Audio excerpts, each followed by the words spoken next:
Melanjutkan video sebelumnya, kali ini kita akan melihat contoh model SEM. Ini adalah contoh tadi variabel endogen dan eksogen ya.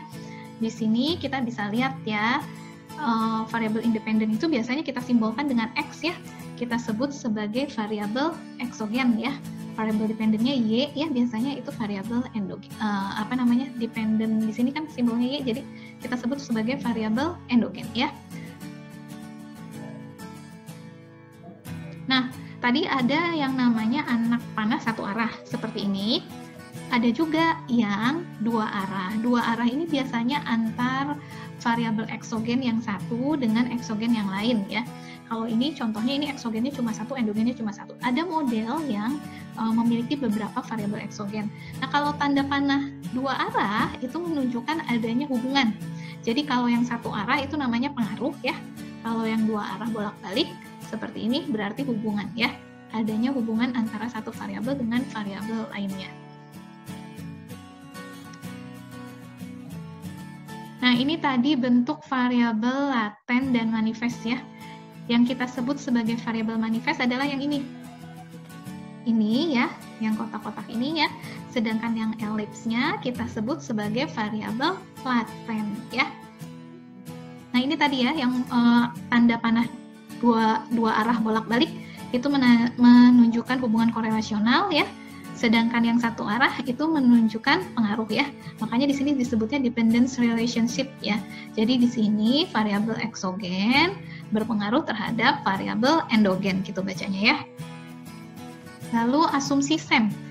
Yang pertama ada ukuran sampel. Ukuran sampel minimum yang disarankan itu sekitar 100 sampai 200. Atau kalau kita mau berdasarkan rule of thumbs ya, kita bisa melihat perbandingan 5 sampai 10 kali dari jumlah estimated parameter dari jumlah pernyataan pada kuesioner. Misal kita punya pernyataan di kuesioner ada 20, berarti ya sekitar 100 ya minimalnya atau sampai 200 idealnya ya. Kemudian SEM juga harus terbebas dari ketidaknormalan data. Jadi data SEM itu harus normal ya dan linier ya. Nah, uji normalitas dilakukan melalui histogram bisa ya. Kemudian linearitas dengan scatter plots ya. Lalu dalam SEM juga diharapkan tidak ada yang namanya data outlier. Kita sudah pernah bahas ya data outlier ini. Karena data outlier ini kan data yang berbeda sendiri dari data-data yang lainnya. Sehingga dia harus dikeluarkan ya dari populasi data ya. Gitu. Kemudian terbebas dari masalah multikoliniaritas dan singularitas ya. Bagaimana caranya kita tahu bahwa data SEM yang kita miliki ini sudah normal, linear, nggak ada outlier dan terbebas dari masalah multikoliniar dan singularitas? Nanti akan dilakukan uji asumsi ya. Lalu yang berikutnya adalah goodness of fit, yaitu uji kesesuaian model dalam SEM. Ada banyak indikator-indikatornya ya. Di sini ada chi-square, ada root mean square error, kemudian goodness of fit index dan seterusnya ya. Nanti angka yang harus diperhatikan adalah cut off-nya atau batas kritisnya ya. Di slide berikutnya akan saya perlihatkan ya. Ini juga sama, masih termasuk dalam bagian uji kesesuaian model ya. Ini adalah tabel cut off-nya ya. Ini. Nah, jadi cut off value-nya ada di sini ya.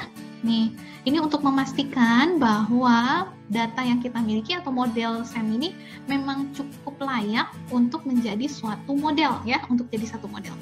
Nah, ini adalah sampel contoh modelnya ya. Jadi di sini kita punya 5 variabel ya. Nih, supervision, work environment, dan coworkers ini adalah sebagai variabel eksogen ya.